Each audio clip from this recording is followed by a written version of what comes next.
All right, today we're cracking open a real-life scientific detective story. We're going back in time to investigate the case of the missing mass, which led to the incredible discovery of the neutron. So let's just start with a big question, the one that had the smartest people on the planet completely stumped. How in the world do you find a fundamental piece of the universe when it has no charge, leaves no tracks, and is basically invisible? You have to remember, back in the 1920s, the nucleus of an atom was a total black box. Scientists knew what the atom was made of, kind of, but their models, well, they just weren't adding up. And that leads us right to the first part of our mystery, the atomic puzzle. The best theory everyone had about the atom was about to completely fall apart.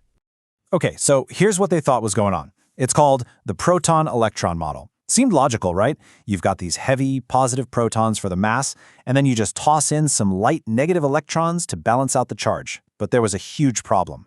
The brand new laws of quantum mechanics basically screamed that there was no way, absolutely no way, an electron could be crammed into a space as tiny as the nucleus. But the even bigger issue, the central crime of our whole story, is right here. Look at this. The bar on the left is what the mass of an atom should be if you only count its protons. The bar on the right, that's its actual weight. For pretty much every element, a huge chunk of mass was just missing, gone, vanished. And yet, way back in 1920, this guy, the brilliant physicist Ernest Rutherford, he had a hunch. He actually stood up and talked about the possibility of a neutral particle, something with the mass of a proton, but with zero charge. It was an amazing idea, but with zero evidence, it was just a cool thought. So, let's fast forward a decade. The first real clue finally shows up, and it comes in the form of a very mysterious new kind of radiation. So it's 1930, and these two German scientists, Bothe and Becker, are doing an experiment. They're shooting alpha particles, which are basically tiny atomic bullets, at a sheet of beryllium metal. And then something totally bizarre happens. A new, unknown kind of radiation starts pouring out the other side. And this stuff was weird. It was super powerful, it could go right through lead, and it had no electrical charge at all. This was a total head-scratcher. Nothing they knew about physics could explain it. What was this powerful, invisible force they had accidentally created? Of course, the entire scientific world jumped on this thing, which brings us to our first major theory, and our prime, but very wrong suspect, the gamma ray. Over in Paris, this amazing husband and wife team, Irene and Frederick Joliot Curie. And yes, she's the daughter of the famous Marie Curie. They repeated the experiment, and they were sure they had it figured out. They thought this new radiation had to be super high-energy gamma rays. Their big aha moment came when they put a block of paraffin wax in front of this new beam. And to their shock, the radiation was so strong it literally knocked protons right out of the wax. This seemed to fit perfectly. Only something with a ton of energy, like a gamma ray, could pack that kind of punch. It was a beautiful experiment and a really smart conclusion. But there was a fatal flaw. As soon as other physicists started to run the numbers on their results, the whole theory just started to unravel. And this is why it was impossible. For a gamma ray to do what they saw, it would need an energy of 50 million electron volts. Now that's a number that doesn't mean much, so let me put it this way. That's like saying a firecracker set off a volcano. It was a physically impossible amount of energy. It just couldn't happen. So the gamma ray theory was dead. The mystery was now deeper than ever.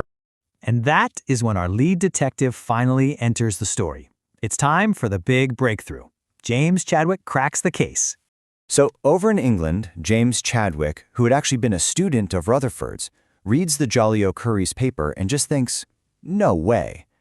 He literally said later that their results were harder for him to believe than the existence of the neutron. And that's when that old, forgotten idea from his mentor came rushing back. What if it wasn't a ray at all? What if it was a particle? So how did he prove it? Well, Chadwick was systematic. He treated it like a game of billiards in the dark. He assumed this invisible thing was a neutral particle, like a cue ball. He shot it at different targets, not just wax, but hydrogen, nitrogen, other things. Then he carefully measured how fast the other atomic billiard balls flew off after being hit.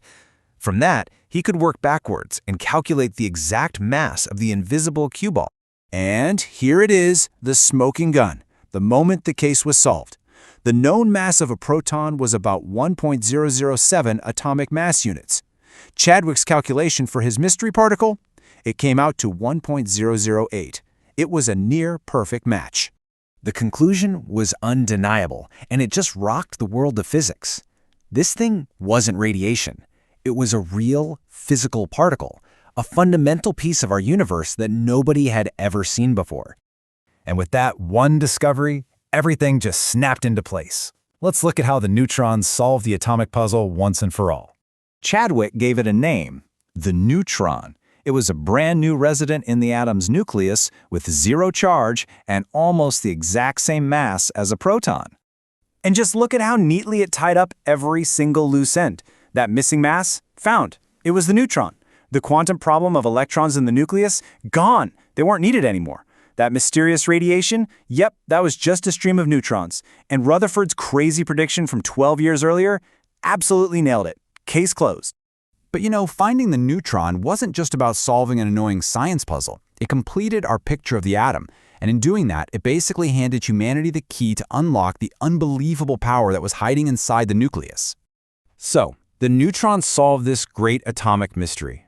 But in finding this stable, uncharged particle that could slip right into the heart of other atoms, science had accidentally found the trigger for a force of almost unimaginable power. A power that would define the rest of the century and change our world forever. And that just leaves one question, doesn't it? What happens next?